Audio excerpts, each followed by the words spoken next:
RR ನಗರ ರಾಜರಾಜೇಶ್ವರಿ ನಗರದಿಂದ ಇಲ್ಲಿಗೆ ಬಂದಿದ್ದೀವಿ. ಹೌದು ಮೇಡಮ್, ಬೆಳಗ್ಗೆ 7 ಗಂಟೆಗೆ ನಿಂತಿರೋದು. 7 ಗಂಟೆಗೆ ನಿಂತ್ರೆಗನ ಪೀಕ್ ಅವರು ನಾವು ಸಂಪಾದನೆ ಮಾಡೋ ಟೈಮಲ್ಲಿ ಬಂದು ಕ್ಯೂ ನಿಂತ್ಕೊಂಡು ಇಲ್ಲಿಂದ ಆಚೆ ಹೋಗೋದೇ 11-12 ಗಂಟೆ ಆಗುತ್ತೆ. ನಾವು ಏನು ಸಂಪಾದನೆ ಮಾಡೋದು ಹೇಳಿ? ಅಲ್ಲ, ಸರ್ಕಾರಗೊಂಚೂರು ಬುದ್ಧಿ ಬೇಡವಾ? ಫ್ರೀ ಫ್ರೀ ಫ್ರೀ ಫ್ರೀ ಅಂತ ಹೇಳ್ಬಿಟ್ಟು ನಮ್ಮನ್ನು ರೋಡಲ್ಲಿ ಫ್ರೀ ಇಡಿಸ್ಬಿಟ್ರು. ಸರ್ಕಾರ ಏನು ಕಣ್ಣು ಮುಚ್ಕೊಂಡಿದೆಯಾ ಏನೋ ನನಗೆ ಗೊತ್ತಾಗ್ತಾ ಇಲ್ಲ. ಈ ಆಟೋ ಡ್ರೈವರ್ಗೆ ಅಂದರೆ ಇವರಿಗೆ ಕಸಕ್ಕೆ ಸಮಾನ. ಆಟೋ ಡ್ರೈವರ್ಗಳಂದರೆ ಬೇಡ ಏನೋ ಒಂದು ಕಾಲಿಗೆ ಧೂಳು ಸಮಾನ ಮಾತಾಡ್ತಾರೆ. ಹಾಂ, MLA ಮುನಿರತ್ನಮ್ಮ, ಅದು BJP, ಇಲ್ಲಿರೋದು ಕಾಂಗ್ರೆಸ್ಸು. ಅವ್ರೇನು ಮಾಡ್ತಾರೆ ಹೇಳಿ? ಅವ್ರು ಏನಂತ ಹೇಳ್ತಾರೆ? ಮಾಡಿ ಅಂತ ಹೇಳಿದ್ರು. ಇವಾಗ ಒಂದು ಫ್ಲೈಓವರ್ ಮಾಡೋಕ್ಕೆ ರೆಡಿ ಮಾಡಿದರು, ಕಾಲು ಭಾಗಕ್ಕೆ ನಿಂತೋಗಿದೆ. 4 ವರ್ಷ ಆಯಿತು. ಪಿಲ್ಲರ್ ಮಾತ್ರ ಗಟ್ಟಿಯಾಗಿದೆ. ಪಿಲ್ಲರು ಫ್ಲೈಓವರ್ ಅಂತೂ ಮಾಡಿಲ್ಲ. ಇವ್ರು ಕೊಟ್ಟರೆ ತಾನೆ ನಗರಾಭಿವೃದ್ಧಿ DK ಶಿವಕುಮಾರ್ ದೊಡ್ಡದಾಗಿ.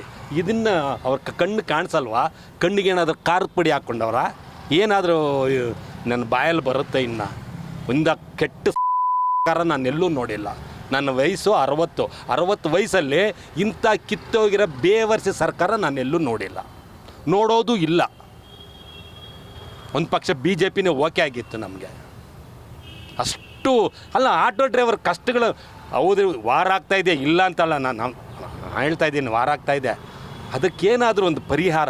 ಅಲ್ಲಿ ನೋಡ್ರಿ, ಅವನು ಯಶ್ ಹೀರೋ, ಅವು ಎಲ್ರಿಗೂ 10,000 ರೂಪಾಯಿ ಕೊಡ್ತಾಯಿದ್ದಾರೆ. ಅವ್ರು ಇನ್ನೊಬ್ಬರು ಯಾರೋ ಧ್ರುವ ಸರ್ಜನ್ ಅವರು ಎಲ್ರಿಗೂ ಅಕ್ಕಿ ಬೇಳೆ ಎಲ್ಲ ಕೊಟ್ಟರು. ನೀವೇನು ಕೊಡ್ತಾರೆ? ಮಣ್ಣು ಕೊಡ್ತಾ ಇದ್ದೀರಾ? ಈಗ ಎಲ್ಲ ಬಂಕ್ಗಳಲ್ಲೂ ಗ್ಯಾಸ್ ಬಂಕ್ಗಳಲ್ಲಿ 100 ರೂಪಾಯಿ, 105 ರೂಪಾಯಿ, 90 ರೂಪಾಯಿ ಮಾಡಿದ್ದಾರೆ. ಇದನ್ನು ಫ್ರೀಯಾಗಿ ಬಿಟ್ಬಿಡಿ. ನೀವು ಅಷ್ಟೇ ಮಾಡಿ. ನಮ್ಮ ಮನೆ ಭಾರ ಇಷ್ಟೇ ಅಂದ್ಕೊಂಡು ನಾವು ಜೀವನ ಮಾಡ್ತೀವಿ. ಏನಂದರೆ ಎಲ್ಲ ಬಂಕಲ್ಲೂ ಬಿಟ್ಬಿಡಿ ಫ್ರೀಯಾಗಿ. ಈ ಕ್ಯೂ ನಿಂತ್ಕೊಳ್ಳೋದಿರೋಲ್ಲ ನಮಗೆ. 2 ಅವರ್ ಡ್ಯೂಟಿ ಮಾಡ್ಕೊಂಡು ಜಾಸ್ತಿ ಅದರಲ್ಲೇ ಸಂಪಾದನೆ ಮಾಡ್ಕೊಂಡ್ಬಿಡ್ತೀವಿ. ಈ 105 ರೂಪಾಯಿ 100 ಮಾಡಿ, ಇಲ್ಲ ಅಂತಲ್ಲ, ಎಲ್ಲ ಬಂಕ್ಗಳು ಫ್ರೀ ಕೊಟ್ಬಿಡಿ. ಎಲ್ಲ ಆಟೋ ಡ್ರೈವರ್ಗಳು ಚೆನ್ನಾಗಿ ಜೀವನ ಮಾಡ್ತಾರೆ. ಏನು ಬೆಳಗ್ಗೆ ಬಂದು ಇಲ್ಲಿ ನಿಂತ್ಕೊಂಡು ತಿಂಡಿ ಇಲ್ಲ, ಊಟ ಇಲ್ಲ, ಎಂಥದ್ದು ಇಲ್ಲ ಅಂದರೆ ಏನಂತ ಅರ್ಥ ಆಗ್ತಾ ಇಲ್ಲ. ಎಲ್ಲಿಂದ ಬಂದಿದ್ದೀರಾ? ನಾವು KG ಹಳ್ಳಿ, ಕಾಡಗುಂಡಹಳ್ಳಿ. ಅಲ್ಲಿ ಎಲ್ಲಿಲ್ಲ, ನಮ್ಮ ಮನೆ ಪಕ್ಕದಲ್ಲಿನೇ ಬಂಕ್ ಇದೆ. 40 ದಿವಸದಿಂದ ಮುಚ್ಚಿದ್ದಾನೆ ಅವನು. ಅದು 25ನೇ ತಾರೀಕೇನೋ ತೆಗಿತಾನೆ ಅಂತ ಹೇಳ್ತಾ ಇದ್ದಾರೆ. ಅದು ಗೊತ್ತಿಲ್ಲ ಸರಿಯಾಗಿ. ಬೆಳಗ್ಗೆ ಎಷ್ಟು ಗಂಟೆಗೆ ಬಂದ್ರಿ? 8:45ಕ್ಕೆ ಬಂದು 8:40ಕ್ಕೆ ಬಂದಿದ್ದು ನಾನು ಇಲ್ಲಿ. 1 ಗಂಟೆ ಹಂಗೆ ಹೋಯ್ತು. ಇನ್ನೂ 1 ಅವರ್ 1.5 ಅವರ್ ಆಗುತ್ತೆ. ಅದು ಸಿಕ್ಕುತ್ತಾ ಇಲ್ವಾ ಗ್ಯಾರಂಟಿ ಇಲ್ಲ.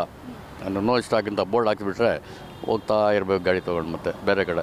ಎಷ್ಟು ದುಡಿತೀರಿ ಇವಾಗ ಗ್ಯಾಸ್ ಹಾಕಿಸ್ಕೊಂಡು? ಎಲ್ಲಿ ದುಡಿಯೋದು? ಬಿಸ್ನೆಸ್ ಟೈಮಲ್ಲಿ ಇಲ್ಲಿ ನಿಂತಿದ್ದೀವಿ ನಾವು. ಅದು ಎಲ್ಲ ಹೋಗೋಯ್ತು, ಬಿಸ್ನೆಸ್ಸೇ ಇಲ್ಲ ಇವಾಗ. 11 ಗಂಟೆ 11:15 ಗಂಟೆ ಆಗುತ್ತೆ. ಆಮೇಲೆ ರೋಡ್ ಮೇಲೆ ಬಂದರೆ ಎಲ್ಲ ಆಫೀಸ್ ಟೈಮ್ ಎಲ್ಲ ಕ್ಲೋಸ್ ಆಗಿರ್ತದೆ. ಸಣ್ಣ ಪುಟ್ಟ ಬಾಡಿಗೆ ಹೊಡ್ಕೊಂಡು ಮನೆಗೆ ಹೋಗೋದು ಅಷ್ಟೇ. 300 ರೂಪಾಯಿ 400 ರೂಪಾಯಿ ಸಿಕ್ಕಿದ್ರೆ ಬೆಟ್ರ್. ಒಬ್ಬರೇ ದುಡಿಯೋದಾ ನೀವು? ಹಾಂ. ಎಷ್ಟು ಜನ ಮಕ್ಕಳು? ಒಬ್ಬರೇ, 1 ಗಂಡ 1 ಹೆಣ್ಣಿದೆ. ಏನು ಮಾಡ್ತಾಯಿದ್ದಾರೆ ಅವರು? ಗಂಡ ಅಂಗಡಿ ಇಟ್ಟವನೇ. ಅದನ್ನು ಆಕ್ಸಿಡೆಂಟ್ ಆಗಿ 6 ತಿಂಗಳಿಂದ ಮನೆಯಲ್ಲಿದ್ದಾನೆ. ಇದು ಮೂಲೆ ಮುರಿದೋಯ್ತು ಒಂದು. ಮನೆಯಲ್ಲಿದ್ದಾನೆ. ನಾನು ಒಬ್ಬನೇ ಇವಾಗ ದುಡಿಬೇಕು ಮನೆಯಲ್ಲಿ. ಜೀವನ ಸಾಗುತ್ತೆ ಸರ್ ಹಿಂಗಾದ್ರೆ? ಆಗಲ್ವಲ್ಲ, ಏನು ಮಾಡ್ತಾರೆ? ಏನೋ ಮಾಡಲೇಬೇಕು. ಆಗಲ್ಲ, ತಿರ್ಗಾ ಮಾಡಲೇಬೇಕು. ಏನು ಮಾಡೋಕ್ಕಾಗಲ್ಲ. ಹೊಟ್ಟೆ ಅಂತ ಒಂದು ಕೊಟ್ಬಿಟ್ಟಿದ್ದಾರೆ ನಮ್ಮೆಲ್ಲವನು. ಅದಕ್ಕೆ ಏನಾದ್ರು ಒಂದು ಮಾಡಲೇಬೇಕಲ್ಲ, ನಾವೇನು ಮಾಡೋಕ್ಕಾಗಲ್ಲ. ಹೌದು, ನಿಮ್ಮ ಲೋಕಲ್ MLAಗಳು ಎಲ್ಲ ಮನವಿ ಮಾಡಲಿಲ್ಲ? ಅಯ್ಯೋ, ಅವರು MLA ಅಂತ ಹೇಳಿದ್ರೆ ನನಗೆ ಕೋಪ ಬರುತ್ತೆ. ನಾವು ಏನಾದರೂ ಒಂದು ಹೇಳ್ಬಿಟ್ರೆ ಆಮೇಲೆ ಕಷ್ಟ ಆಗುತ್ತೆ. ಬೇಡ, MLA ಪ್ರಯೋಜನನೇ ಬೇಡ. ನಮ್ಮದು ನಾವು ನೋಡ್ಕೊಳ್ಳೋಣ. ಅಲ್ಲ, ಈಗ ಸರ್ಕಾರ ಪರಿಹಾರ ಕೊಡಬೇಕು. ಏನು ಮಾತಾಡೋದ್ರೆ ಏನು ಕೇಳ್ತಾನೆ ಇಲ್ಲಲ್ಲ ಅವನು. ಅದು ಓಪನಿಂಗ್ ಅಲ್ಲಿ ಹೋಗ್ತಾನೆ ಅವನು. ಇವನು ಅಲ್ಲಿ ಒಳಗೇ ಅವ್ರು ಜಗಳ ಮಾಡ್ತಾರೆ ಮಿನಿಸ್ಟರ್ ಸೀಟ್ಗಳಿಗೆ. ನಮ್ಮ ಬಗ್ಗೆ ಯಾವ್ದು ನೋಡೋಲ್ಲ, ಅವ್ರು ನೋಡ್ತಾರೆ ಅವರು. ಅದಕ್ಕೆ ಮಿನಿಸ್ಟರ್ ಲೆವೆಲ್ಗೆ ಬೇಡ, ಯಾಕೆಂದರೆ ಕಷ್ಟ.